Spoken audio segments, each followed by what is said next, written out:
சாக்கு பையில் போடப்பட்ட கை, ஏழை தொழிலாளியின் வாழ்க்கை நாசமானது. மருத்துவரை போன்று வேடமிட்ட தாவேகா பெண் நிர்வாகி. உத்தரப்பிரதேசமாக மாறும் தமிழகம். வரிசையாக வெளியிடப்படும் ரீல்ஸ் வீடியோக்கள்.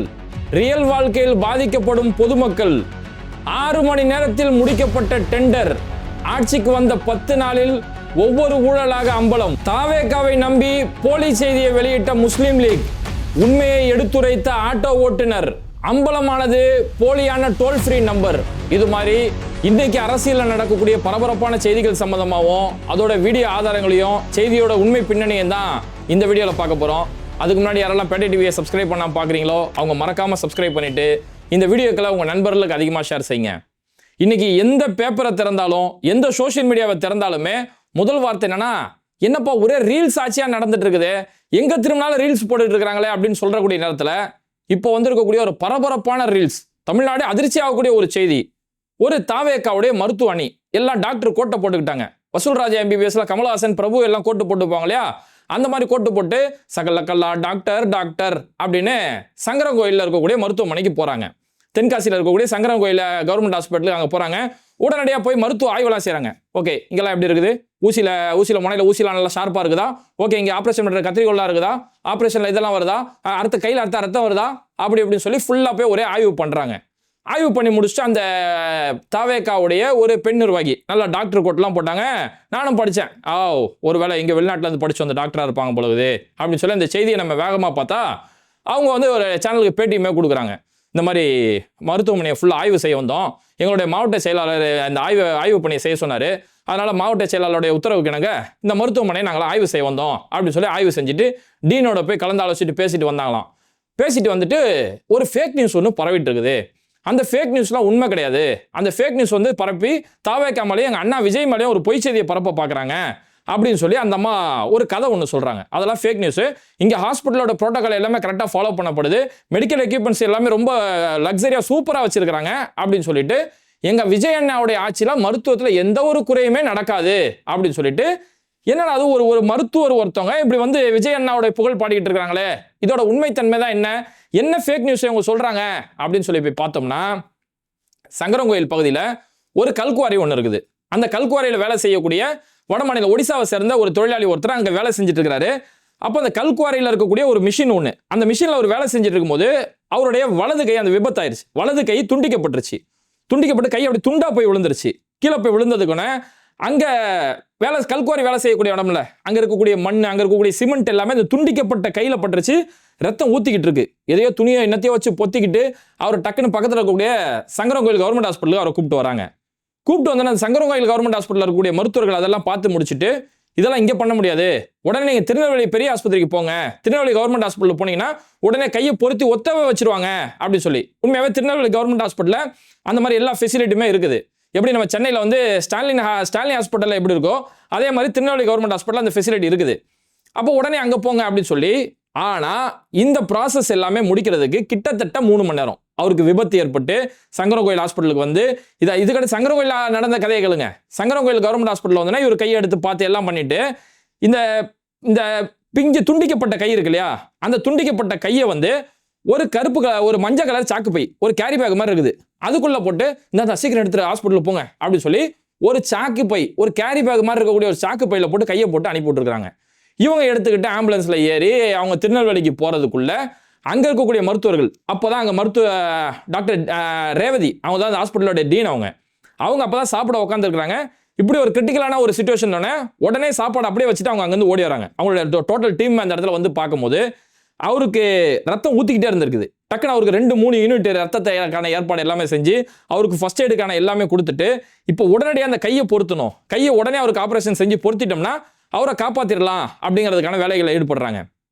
பார்த்தா கை எங்கன்னு கேட்கும்போது கேரி பேக்லேருந்து கை எடுக்கிறாங்க. இந்த இருக்கு கை அப்படின்னு கையை எடுத்து கொடுக்குறாங்க. ஏன்டா கொஞ்சம் கூட உங்களுக்கு அறிவு இல்லையா? இது எப்படி ஒரு ஐஸ் பாக்ஸில் வச்சு ப்ராப்பராக கொண்டு வரணுமே, இது எதையுமே தெரியாமல் கேரி பேக்கில் வச்சு கொண்டு வரீங்க. முழுக்க சுற்றி வெறும் சிமெண்ட்டும் மண்ணும் கலந்துருக்குது, ஒரு ஐஸ் பாக்ஸ் இல்லாமல். அந்த கையிலேருந்து துண்டிக்கப்பட்ட கையிலேருந்து நஞ்சு வெளியாயிருச்சு. அவ்வளோதான். இதுக்கடுத்து அதில் இருக்கக்கூடிய செல்கள் எல்லாமே இறந்து போய் இதுக்கடுத்து அந்த கையை பொறுத்தனால அது செட் ஆகாது. அவ்வளோதான், அந்த செயல்பாடு முடிஞ்சு போச்சு. இதுக்கடுத்து ஒன்றுமே செய்ய முடியாதுன்னு சொல்லி அந்த மருத்துவர் அவங்க சொல்கிறாங்க. இந்த ஒரு சம்பவம் நடந்து சங்கரன்கோயில் ஹாஸ்பிட்டல்ல எந்த ஒரு அடிப்படை வசதிகளுமே அங்க செய்யப்படல, மருத்துவர்கள் பெரிய அளவிலான ஒரு அலட்சியத்தில் இருக்கிறாங்க அப்படின்ற ஒரு செய்தி வந்தோடனே, நாங்க ஆட்சிக்கு வந்தா நாங்க ஹாஸ்பிட்டல் அப்படி கொண்டு போயிருவோம், அமெரிக்கா ஹாஸ்பிட்டலுக்கு எங்களுக்கு தான் போட்டியே அப்படின்னு பில்டப்லாம் கொடுத்தீங்களே, இதுதான் உங்க ஆட்சியோட லட்சணமா? கவர்மெண்ட் ஹாஸ்பிட்டல் இப்படிதான் நடக்குதா அப்படிங்கிற கேள்வி மக்களுடைய தரப்புல இருந்து வெளியில வந்தோடனே உடனடியாக தாவேக்காவுடைய மருத்துவமனை வந்துதான் அது சொல்றாங்கல்ல, கை துண்டிக்கப்பட்டு கேரி பேக்ல போட்டாங்கன்னு, அதெல்லாம் ஃபேக் நியூஸ் அப்படின்னு சொல்லி அந்த அம்மா வந்து சொல்லுது. சரி சொல்றாங்களே, இவங்களாச்சும் டாக்டர் படிச்சவங்களா, எங்கேயாவது அமெரிக்காவில லண்டன்ல எங்க டாக்டரேட் படிச்சுட்டு வந்தாங்களா அப்படின்னு பார்த்தா அந்த அம்மா டாக்டரே கிடையாது. அவங்களுடைய பேர் வாசுதேவகி. அவங்க வந்து தாவேக்காவுடைய மருத்துவர் பிரிவுன்னு ஒரு பிரிவு வச்சிருக்காங்க. இவங்க தான் மருத்துவமனையை ஆய்வு செய்ய வந்துட்டாங்க. ஒரு மருத்துவமனையை ஆய்வு செய்யறதுக்கான தகுதி MBBS படிச்சிருக்கணும், MS படிச்சிருக்கணும், இது மாதிரியான MHA இது மாதிரியான கல்வி தகுதிகள் வேணும். ஒரு மருத்துவமனையை ஆய்வு செஞ்சு அந்த மருத்துவ கட்டுப்பாடுகள் எப்படி இருக்கு, மருத்துவ கோட்பாடுகள் எப்படி இருக்குன்னு பார்க்கணும். இது எதையுமே தெரியாம இவங்க வந்து ஊசியில வந்து ஊசி முனை ஷார்ப்பா இருக்குதா, கத்திரிக்கோல்ல ஷார்ப்பு கரெக்டா இருக்குதான்னு சொல்லி இவங்க ஆய்வு செய்ய உள்ள வராங்க. இப்படி எல்லாமே பண்ணதுக்கு அப்புறம் இந்த அம்மாவோட பின்னணி பார்த்தா இவங்க நர்சிங் படிச்சிருக்கிறாங்களாம். நர்சிங் படிச்சு தான் டீனுக்கே பாடம் எடுக்கிறதுக்கு வந்துக்கிறாங்க. இவங்க வந்துட்டு எங்க விஜயனோட ஆட்சியில் அப்படிலாம் நடக்காது, இப்படிலாம் நடக்காது, இது பரப்பதெல்லாம் ஃபேக் நியூஸ் அப்படின்னு சொல்லி இந்த அம்மா ஒரு கதையை சொல்லுது. அதுக்கப்புறம் நியூஸ் 7 24/7 அந்த சேனல்ல இருக்கக்கூடிய பத்திரிகையாளர் சிவகுமார் சம்பந்தப்பட்ட டாக்டருக்கு கால் பண்றாரு. யாரு? திருநெல்வேலி டாக்டர் ரேவதி. அவங்க தான் அந்த ஹாஸ்பிட்டல் டீன். அவங்கள்ட்ட என்ன நடந்துச்சு, ஒரு ஃபேக் நியூஸ் சொல்றாங்களே, என்னதான் நடந்துச்சுன்னு கேட்கும்போது அப்பதான் அவங்க எல்லா விஷயத்தையும் சொல்றாங்க. அங்க சரியான முறையில் எந்த ப்ரோட்டோகாலையுமே ஃபாலோ பண்ணல, அது ஐஸ் பாக்ஸ்ல வச்சு அவங்க கொண்டு வந்திருக்கணும், ஐஸ் பாக்ஸ்ல எதுவுமே பண்ணாம 3 மணி நேரத்துக்கு பிறகுதான் இங்க வந்து சேர்றாங்க. அப்ப அது முன்னாடி ஒண்ணுமே செய்ய முடியல. அந்த டாக்டர் ரேவதி இன்னொரு விஷயத்தையும் சொல்றாங்க. தம்பி நீங்களே பாத்தீங்க, சமீபத்தில் கோயில் கொடை நடந்துச்சு, அங்க கோயில் திருவிழா, கோயில் கொடையில ஒரு தம்பிக்கு கை வெட்டப்பட்டுருச்சு, அப்படி கூப்பிட்டு வந்தாங்க. அன்னைக்கு நானே என் டீமும் சேர்ந்து அந்த பையனோட கையை பொருத்தி, இன்னைக்கு அந்த பையன் நல்ல முறையில் இருக்க, உங்களுக்கே தெரியல தம்பி அப்படி சொல்லி அவங்களுக்கு தெரிஞ்சவங்க தான் அந்த பத்திரிகையாளர்.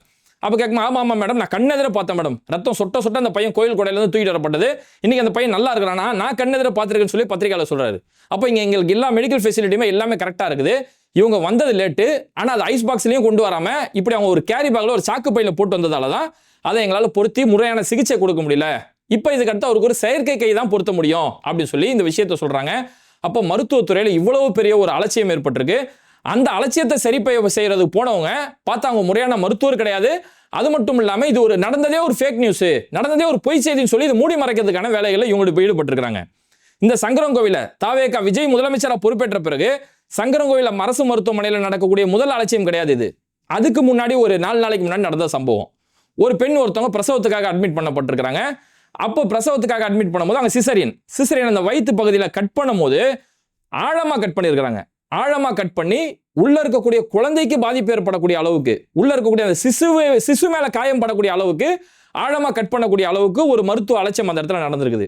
அப்ப முறையான எந்த ஒரு மருத்துவ பராமரிப்பு இல்லாம இவ்வளவு பெரிய மருத்துவ அலட்சியங்கள் இந்த இவங்க ஆட்சி பொறுப்புக்கு ஏற்றோன்னு தொடர்ந்து நடந்துட்டு இருக்கு அப்படிங்கிற ஒரு வலுவான குற்றச்சாட்டை தான் இன்னைக்கு நியூஸ் 7 24/7 அந்த சேனல் இது அஃபிஷியலா அந்த செய்தியை வெளியிட்டு சம்பந்தப்பட்ட மருத்துவ ஹாஸ்பிட்டலுடைய அந்த டீன் சம்பந்தமான விஷயங்கள் எல்லாத்தையுமே பதிவு செஞ்சு இந்த ஆதாரங்கள் வெளியிட்டு இருக்காங்க.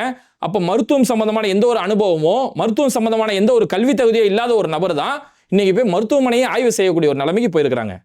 இப்போ புரியுதா எதனால இந்த அதிகாரிகள் திடீர்னு ஆட்டம் போடுறாங்க? அங்கங்க பல இடங்கள்ல லஞ்சங்கள் அதிகமாகுது.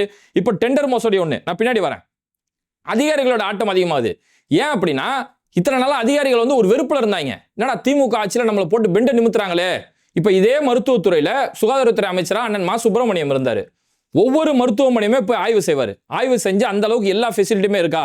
மக்களை தேடி மருத்துவம், இந்த மக்களை தேடி மருத்துவம்னு ஒரு ஸ்கீமை டிஎம்கே ஆட்சியில கொண்டு வரும்போது அன்னைக்கு சுகாதாரத்துறை அமைச்சரா இருந்த அண்ணன் மா சுப்பிரமணியம் அவங்களுக்கு அன்னைக்கு ஐநா சபை சார்பில் இதுக்கு பாராட்டி சிறப்பித்து விருது கொடுக்கப்பட்டது.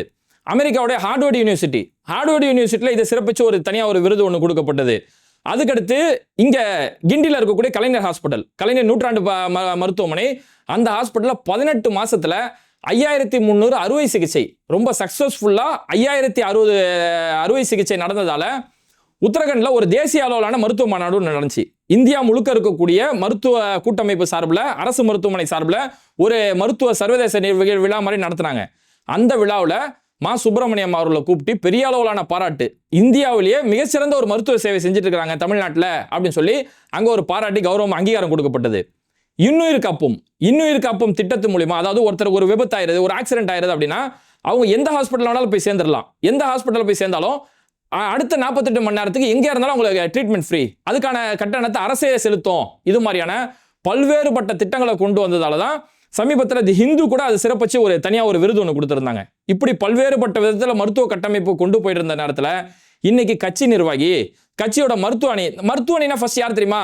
இவங்களோட வேலையை பிளட் டொனேட் தான். அதாவது ஒருத்தருக்கு அவசரமா பிளட் தேவைப்படுது, இந்த பிளட் அங்கங்க கோஆர்டினேட் பண்றது, இதுதான் மருத்துவ அணி. ஒரு கட்சியிலுமே மருத்துவ அணி பார்ப்பாங்க. அப்படியாப்பட்ட மருத்துவ பணியை போயிட்டு மருத்துவமனை ஆய்வு செய்யக்கூடிய அளவுக்கு போறதால தான் இப்போ ஏற்பட்ட அலட்சிய நடந்துட்டு இருக்குது. இது இங்க மட்டுமே இல்லை, இதுக்கு அடுத்து பார்த்தோம்னா இப்போ தொடர்ந்து இவங்க ரீல்ஸ் போட ஆரம்பிச்சுக்கிட்டு இருக்கிறாங்க. ஒரு தாவேகா கட்சியை சேர்ந்த ஒருத்தர் தென்காசி, இதே தென்காசி மாவட்டத்தில் இருக்கக்கூடிய தாவேகாவுடைய செயலாளர் பொறுப்பில் இருக்கார் ஒருத்தர், மாவட்ட செயலாளர் பொறுப்பில். அவர் என்ன செய்யறாரு, திடீர்னு கடைநல்லூர் பகுதிக்கு போறாரு. அங்கே ஒரு அம்மா உணவகம் இருக்குது. அம்மா உணவகத்தில் உள்ள போந்து பின்னாடி விஜய் பாட்டு பிஜிஎம் போட்டு விட்டுறது. இவங்க எல்லாத்துக்கும் பிஜிஎம்க்கு பஞ்சமே கிடையாது. உள்ள பிஜிஎம் போட்டு விட்டு அம்மா உணவகத்தில் இட்லியில் அப்படி இருக்கு, வெள்ளை கலரில் இருக்குதா, சாம்பார் என்ன கலரில் இருக்குது, எல்லாத்தையுமே போய் ஆய்வு செய்யறாரு. அங்கே இருக்கக்கூடிய தண்ணி என்ன செய்யுது, எது செய்யுது, அவ்வளோதான். உள்ள போய் 4 ஆய்வு பண்ணுவார். ஆய்வு செஞ்சு முடிச்ச கொடுமை என்னன்னா, இவர் ஒரு மாவட்ட செயலாளர், அரசு பொறுப்புலாம் இல்லை.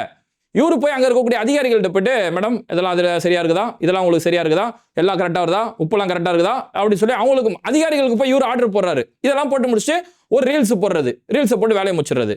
அதுக்கடுத்து இப்போ கன்னியாகுமரியில் இன்னைக்கு மாலை வந்திருக்கக்கூடிய ஒரு புறம், கன்னியாகுமரியில் இருக்கக்கூடிய அங்கே மாவட்ட செயலாளர் பொறுப்பில் இருக்கக்கூடிய ஒரு நபர் அங்கே இருக்கக்கூடிய ஒரு பேரூராட்சி அலுவலகத்துக்கு அங்கே போய் அவரு போய் ஆய்வு செஞ்சு அவரு ரீல்ஸ் போடுறது. அந்த ரீல்ஸில் பின்னாடி பிஜிஎம் எல்லாம் போட்டுக்கிட்டு அதிகாரிகளோட பேசுறாரு. அப்போ சார் உங்கள்கிட்ட நான் பதில் சொன்ன இந்த அவசியம் இல்லை அப்படின்னு சொல்லி அதிகாரிகள் சொல்றாங்க. நியாயமான கருத்து.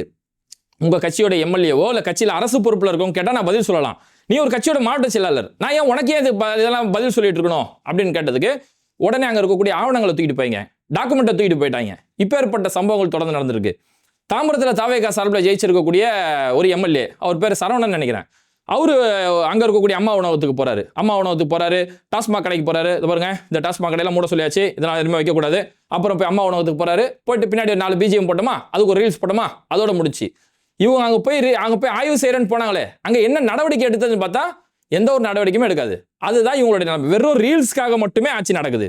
இது இவங்க மட்டுமா, விஜயமே அதானே செஞ்சுட்டு இருக்காரு. தலைமைச் செயலாளர் இன்னைக்கு அவர் பார்த்தோம்னா ஒரு கார் இருக்குது, அந்த காரை எடுத்து அவர் உடனே ஓட்டி பார்த்து அங்கே தலைமைச் செயலாளருக்கு உள்ளே காரை எடுத்து ரவுண்டு போட்டு அதை ஒரு ரீல்ஸ் போட்டோமா, அதை ப்ரொமோஷன் பண்ணோமா, அதோட முடிஞ்சு போச்சு சொல்லி அப்போ முழுக்க ரீல்ஸ் மூலியமாக தான் இங்கே செயல்பாடுகள் நடந்துட்டு இருக்கு. நேற்று முதலமைச்சர் கூட ஒரு மீட்டிங் நடந்துட்டு இருக்கு, ஒரு மாற்றுத்திறனாளிக்கு சம்பந்தமான சங்கத்தோட மீட்டிங். அங்கே முதலமைச்சர் உட்காந்து எல்லாம் பார்த்துட்டு இருக்கிறாரு. இங்கே ஒருத்தர் ரீல்ஸ் எடுக்கிறாரு, இங்கே ஒருத்தர் ரீல்ஸ் எடுத்து அப்படியே கேமரா சுத்துறாரு அப்படி சொல்லி சுத்திக்கிட்டு இங்கே ரீல்ஸ். ஒரு எதிரில் இருக்கக்கூடிய ஒரு முதலமைச்சருக்கு முன்னாடி எப்படி ஒரு மாண்போட இருக்கணும், எப்படி மரியாதையாக உட்காரணும், எந்த ஒரு முதலமைச்சராக மதிக்கல, அப்படியாப்பட்ட ஒரு செயல்பாடு இங்கே நடந்திருக்கு. அப்போ முழுக்க எல்லாருமே ரீல்ஸ் முகத்தோட செயல்பட்டுக்கிட்டு இருக்கிறதால மக்கள் வாக்களித்த வாக்காளர் பெருமக்கள் பெரிய அளவிலான பாதிக்கப்படுறாங்க. நான் திரும்ப சொல்றது தான். ஏன் மா சுப்பிரமணியம் அவங்கள பற்றி நான் கம்பேர் பண்ணி சொன்னேன்னா, அன்னைக்கு எந்த ஒரு சிஸ்டமேட்டிக் இருந்தாலும் ஒரு மருத்துவத்துறையா அங்கே கண்ட்ரோல் அதிகமாக இருந்தது. அதனால தான் நீங்கள் கொஞ்சம் கம்பேர் பண்ணி பாருங்க. இதுக்கு முன்னாடி ஒரு 5-6 வருஷத்துக்கு முன்னாடி கவர்மெண்ட் ஹாஸ்பிட்டல் இந்த சிச்சுவேஷனையும் இந்த 5 வருஷம் திமுக ஆட்சிக்கு பிறகு கவர்மெண்ட் ஹாஸ்பிட்டல் ஒரு லிஃப்ட் மெயின்டெனன்ஸ் எடுத்துக்கோங்க. லிஃப்ட்லாம் ஒரு நேரத்தில் 10 ரூபாய் கொடுத்தா லிஃப்ட்ல போக முடியும். சென்ட்ரல் ஜிஹெச் ஹாஸ்பிட்டல்லாம் 10 ரூபாய் 20 ரூபாய் கொடுக்கணும், அப்படி ஒரு நிலைமை இருந்துச்சு. இன்னைக்கு லிஃப்ட் மெயின்டெனன்ஸ் அவ்வளோ கிளீனாக இருக்கு, சுத்தப்படுத்தக்கூடிய நிலைமை, ஹாஸ்பிட்டலில் கிளீனாக வச்சுக்கக்கூடிய நிலைமையாக இருக்கட்டும். நர்ஸுடைய பேச்சு ஒரு நேரத்தில் பிரசவத்துக்குன்னு சொல்லி கவர்மெண்ட் ஹாஸ்பிட்டலில் போயிட்டோம்னா கெட்ட வார்த்தையில தான் திட்டுவாங்க, அசிங்கமான வார்த்தையை சொல்லி அந்த பிள்ளை பக்கிறதுக்காக அசிங்கமான வார்த்தை யூஸ் பண்ணுவாங்க. இன்னைக்கு கவர்மெண்ட் ஹாஸ்பிட்டலில் வாங்க சார், வாங்க மேடம், போங்க மேடம், இந்த வார்த்தையை தவிர நீ கவர்மெண்ட் ஹாஸ்பிட்டல் யூஸ் பண்ண போறதில்ல. அப்போ அவங்க அதிகாரிகளுக்கு அந்த அளவுக்கு ப்ரெஷர் கொடுத்து அங்கே வேலை வாங்கப்பட்டு அதனால தான் ஐநா சபை சார்பில் வந்து விருது கொடுக்கக்கூடிய அளவுக்கு சிறந்த கட்டமைப்பு வைக்கப்படுது. பள்ளி கல்வித்துறை எடுத்துக்கிட்டாலுமே சரி, இப்போ இன்னைக்கு 10th ரிசல்ட் வரக்கூடிய நேரத்தில் 94.31% அளவுக்கு தமிழ்நாடு பள்ளி மாணவர்கள் அந்த அளவுக்கு தேர்ச்சி பெற்றிருக்கிறாங்க. தமிழ்நாடு கல்வியில் இந்த அளவுக்கு உயர்ந்து போயிருக்கு. ஆனால் இதோட கிரெடிட் இன்னைக்கு ராஜ்மோகன் எடுத்துக்கிறாரு. தமிழ்நாடு வந்து இந்தியாவிலேயே சிறந்த அளவில் நாங்கள் கல்வியில் தேர்ச்சி அடைஞ்சிருக்கோம். இது வந்து திமுக ஆட்சியில் செஞ்சது, அன்னைக்கு அன்பில் மகேஷ் செஞ்சது. அதை எடுத்துட்டு இவங்க இன்னைக்கு அவங்களுடைய பேர் எடுத்துக்கிட்டு இவங்க கிரெடிட்டை வாங்கக்கூடிய ஒரு வேலைகள் செஞ்சுட்டு இருக்காங்க.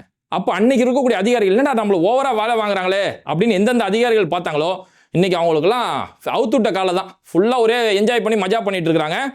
அந்த மாதிரி பார்த்தோம்னா டெண்டர் விடக்கூடிய ஒரு விஷயத்தில் இன்னைக்கு ஒரு ஊழல், அப்பட்டமாக ஒரு ஊழல் நடந்திருக்குது. காஞ்சிபுரம் பகுதியில் ஒரு மேல்நிலை நீர்த்தேக்க தொட்டி, பெரிய அளவிலான தண்ணி தொட்டி, இந்த தண்ணி தொட்டி கட்டுறதுக்கான ஒரு டெண்டர் விடப்படுது.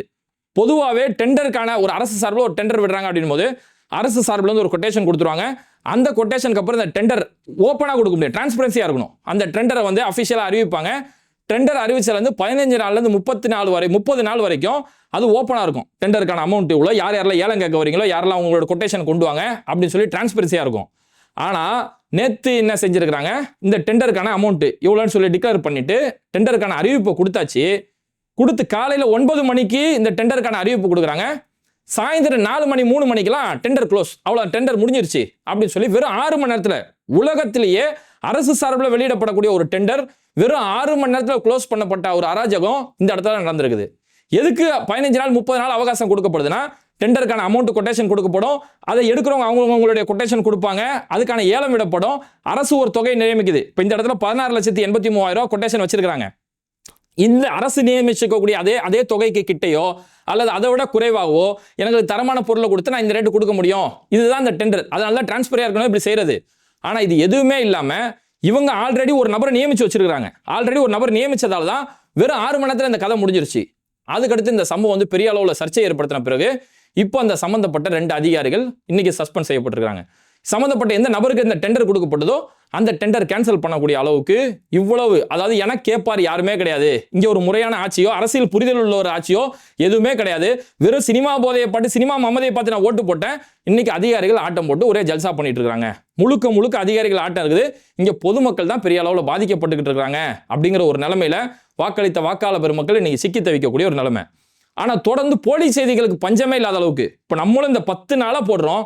டெய்லி ஃபேக்ட் செக் சம்பந்தமான ஏதாவது விவரம் சொல்றோம், உண்மை சரிபார்ப்பு சம்பந்தமா எல்லாத்தையும் சொல்லிட்டு இருக்கோம்.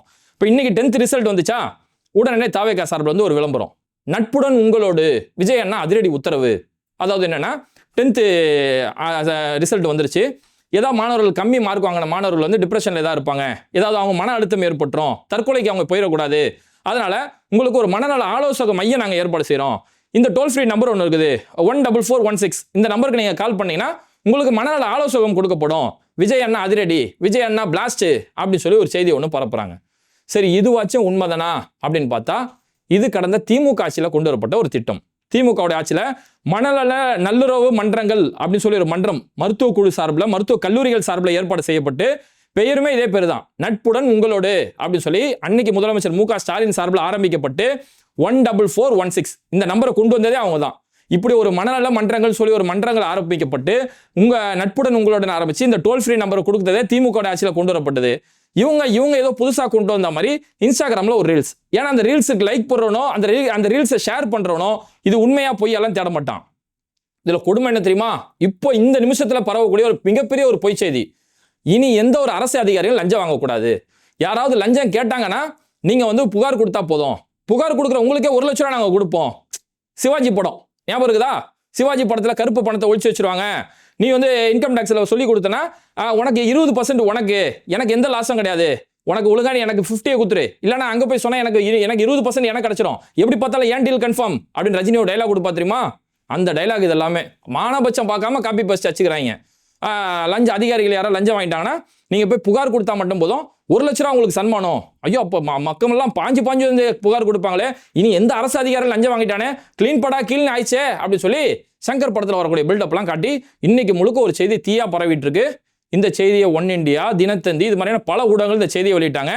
போதாக்குறைக்கு பாவம் நம்ம முஸ்லீம் லீக் அவங்களுடைய கட்சி சார்பில் வந்து அஃபிஷியலாக மணிச்சூடர்னு சொல்லி ஒரு நாளிதழ் வரும். மணிச்சூடரில் தலையங்கத்திலே ஹெட்டிங்லேயே இந்த செய்தியை போட்டாங்க. லஞ்சம் வாங்கினா 1 லட்ச ரூபா, அந்த மாதிரி லஞ்சம் சம்பந்தமான புகார் கொடுத்தா 1 லட்ச ரூபா உங்களுக்கு சன்மானம் வழங்கப்படும், அரசு அறிவிப்பு அப்படின்னு சொல்லி ஒரு டோல் ஃப்ரீ நம்பரையுமே சேர்த்து மணிச்சூடரில் எழுதிட்டாங்க. அப்புறம் இது உண்மைதானா, இதோட உண்மைத்தன்மை என்ன அப்படின்னு சொல்லி போய் தேடி போய் பார்க்கும்போது இதுவுமே முழுக்க ஒரு பொய் செய்தி. அப்படி அரசு சார்பில் வந்து இது வரைக்கும் எந்த ஒரு அறிவிப்புமே கொடுக்கப்படல. யாராவது லஞ்சம் வாங்கினா புகார் கொடுத்தீங்கன்னா 1 லட்சம் கொடுக்கப்படும் சொல்லி இன்னைக்கு வரைக்கும் தமிழ்நாடு அரசு சார்பில் எந்த ஒரு அறிவிப்புமே கொடுக்கப்படல. இதுக்காக ஒரு டோல் ஃப்ரீ நம்பர் ஒன்று கொடுத்தாங்க. அந்த டோல் ஃப்ரீ நம்பர் 1800-425-1555. நல்லா நீங்க ஒவ்வொருத்தரும் இந்த நம்பர் கால் பண்ணி பாருங்க. 1800-425-1555 இந்த நம்பர் நல்லா ஞாபகம் வச்சு நீங்க கால் பண்ணி பாருங்க. கால் பண்ணா this number out of service அப்படி சொல்லி வருது. ஆனா காலையில இருந்து இந்த நம்பருக்கு ஃபோன் போட்டு பார்க்குறேன், திஸ் நம்பர் அவுட் ஆஃப் சர்வீஸ்னு வந்துட்டு இருக்குது. சரி, ஓகே, அவுட் ஆஃப் சர்வீஸ் இருக்குது. இந்த நம்பர் தான் என்ன அப்படின்னு சொல்லி போய் பார்த்தோம்னா, போய் ட்ரூ காலர்ல போய் செக் பண்ணி பார்த்தோம்னா ஏதோ காஜான்னு ஒரு பேர்ல எழுதிருக்குது. யார் யாது கவர்மெண்ட் வெளியிட்டு இருக்கக்கூடிய நம்பருக்கு யார் அது காஜா, ராஜா மாதிரி உட்காந்து காஜான்னு பேர் வச்சிருக்காரு அப்படின்னு சொல்லி தேடி போய் பார்த்தேன். அதுக்கப்புறம் கூகுள் சர்ச் எல்லாம் போய் தேடி போய் பார்த்தா இந்த டோல் ஃப்ரீ நம்பர் யாரோட நம்பர்னா காஜா பாம் கேள்விப்பட்டிருக்கீங்களா? தைலம் கம்பெனி காஜான்னு சொல்லி ஒரு பெரிய நிறுவனம். அவங்க காஜா கம்பெனியில் கூல்ட்ரிங்க்ஸ்ல இருந்து இந்த காஜா பாம்ல இருந்து காஜா பீடி பல ப்ராடக்ட் அவங்க கம்பெனில இருந்து வந்துடும். காஜா FMCGன்னு சொல்லக்கூடிய அவங்களுடைய பெரிய நிறுவனம், அதில் அவங்களுடைய இன்னொரு குரூப்பாக இருக்கக்கூடிய ராஜா குரூப்னு ஒன்று வச்சிருப்பாங்க. அந்த கம்பெனிக்கான ஒரு டோல் ஃப்ரீ நம்பரா இந்த 1800-425-155 சொல்லி அவங்க கம்பெனிக்காக வச்சிருக்கக்கூடிய ஒரு நம்பர். அந்த நம்பருமே இன்னைக்கு அவுட் ஆஃப் இதில் போயிருச்சு. அப்போ ஏதோ ஒரு நம்பர் ரேண்டமாக ஒரு நம்பர் எடுத்துக்கிட்டு வந்து அந்த நம்பரை போட்டுட்டு இந்த நம்பருக்கு நீங்கள் ஃபோன் பண்ணீங்கன்னா லஞ்சத்தை ஒழிக்க போகிறோம், 1 லட்ச ரூபா சன்மானம் கொடுக்க போகிறோம்னு சொல்லி இப்படி நாளுக்கு நாள் பொய் செய்திகளை பரப்பிட்டு இருக்காங்க. இந்த பொய் செய்திகளோட விளைவு முஸ்லீம் லீக்கே இந்த பொய் செய்தியை நம்பி ஒரு செய்தி போடக்கூடிய அளவுக்கு போயிருச்சு. இதுக்கு முன்னாடி தலித்துகளுக்கு வந்து பொது தொகுதியில் 75 தொகுதியில் எங்கள் அண்ணா வந்து தலித்துகளை ஜெயிக்க வச்சிட்டாரு, பொது தொகுதியில் தலித்தை நிற்க வச்சு எம்எல்ஏ ஆகிட்டாருன்னு சொல்லி ஒரு பொய் செய்தி பரப்புனாங்க. அந்த பொய் செய்தியை இயக்குனர் ப. ரஞ்சித்தை நம்பி செய்தி போடக்கூடிய அளவுக்கு, இந்த அளவுக்கு இவங்களுடைய பொய் செய்தி கொஞ்சம் கூட கண்ட்ரோலே இல்லாத அளவுக்கு போயிட்டு இருக்கு.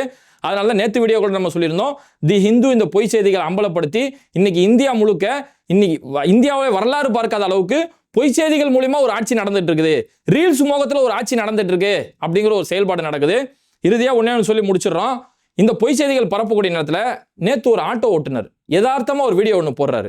அந்த வீடியோ போட்டுட்டு இந்த பசங்க அந்த ரீல்ஸை பார்த்துக்கிட்டு வீடியோக்களை பார்த்துக்கிட்டு ஓட்டு போட்டு யார் கையிலும் போட்டு ஆட்சியை தூக்கி கொடுத்துட்டாங்க, ஸ்டாலின் எவ்வளவு நலத்திட்டங்கள் செஞ்சாரு, அவர் ஆதங்கமா பேசுறாரு, எவ்வளவு நலத்திட்டங்கள் செஞ்சாங்க, அதை பார்த்து நலத்திட்டம் நமக்கு யாரும் தான் சரியா செயல்படுவாங்கன்னு சொல்லி பார்க்காம ரீல்ஸை பார்த்து ஓட்டு போட்டாங்க. சார் என்னோட பர்சனலாக காட்டுறேன் சார் சொல்லி அவர் மொபைல் எடுத்து ஒரு ஃபோட்டோஸ் காட்டுறாரு. அவருடைய சொந்த மகன், அவருடைய மகனுடைய ஃபோட்டோ காட்டி ஜூம் பண்ணி காட்டுறாரு. என் மகன் இன்னைக்கு ஃபாரின்ல சயின்டிஸ்டாக இருந்துட்டு இருக்கிறான், பிரான்ஸ் நாட்டில் சயின்டிஸ்டாக இருந்துட்டு இருக்கிறான். இதுக்கு நான் முதல்வன் திட்டத்தின் மூலமா இதை என் மகன் பயன்பெற்று அரசு சார்பில் இருந்து நிதி உதவி வழங்கப்பட்டு இன்னைக்கு என் மகன் பிரான்ஸ்ல போய் ஒரு சயின்டிஸ்டா உட்காந்துட்டு இருக்கிறான். நான் அவங்க அப்பா ஆட்டோ ஓட்டுநர். இப்படி மக்கள் என்ன, மக்கள் நலன் திட்டம் என்ன, இந்த மாநிலத்தோட நலன் என்ன, இது எதையுமே பார்க்காம ஓட்டு போடாம வெறும் ரீல்ஸ் முகம், சினிமா முகத்தை நம்பி இந்த மக்கள் இப்படி சீரழிஞ்சு போயிட்டு இருக்காங்கன்னு சொல்லி ஒரு ஆட்டோக்காரர் புலம்பிட்டு இருக்காரு. இந்த ஆட்டோக்காரருடைய புலம்பல் மட்டும் இல்ல, இந்த மாதிரி தான் அடுத்த 5 வருஷம் நம்ம ஒவ்வொருத்தருமே புலம்பக்கூடிய அளவுக்கு கட்சியோடைய மாவட்ட தலைவரும் மருத்துவ அணியும் சேர்ந்து இனி மருத்துவ ஆய்வுகள் செய்யக்கூடிய அளவுக்கு தமிழ்நாடு சிறப்பா இருக்கும். இது மாதிரி வீடியோக்களை தொடர்ந்து பார்க்கறதுக்கு மறக்காம பேட்டை டிவியை சப்ஸ்கிரைப் பண்ணிட்டு இந்த வீடியோக்களை உங்க நண்பர்களுக்கு அதிகமாக ஷேர் செய்யுங்க. இணைந்திருப்போம். பிஸ்மில்லாஹ் அரபிக் அகாடமி. வீட்டில் இருந்தபடியே குர்ஆனை அரபு மொழியில் படித்து புரிந்து கொள்ள வேண்டுமா?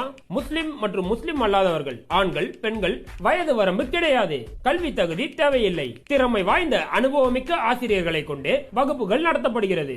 3 மாதத்தில் குர்ஆனை சிறந்த முறையில் கற்றுத்தரப்படும். மேலும் விவரங்களுக்கு கீழுள்ள எண்ணை அணுகுங்கள்.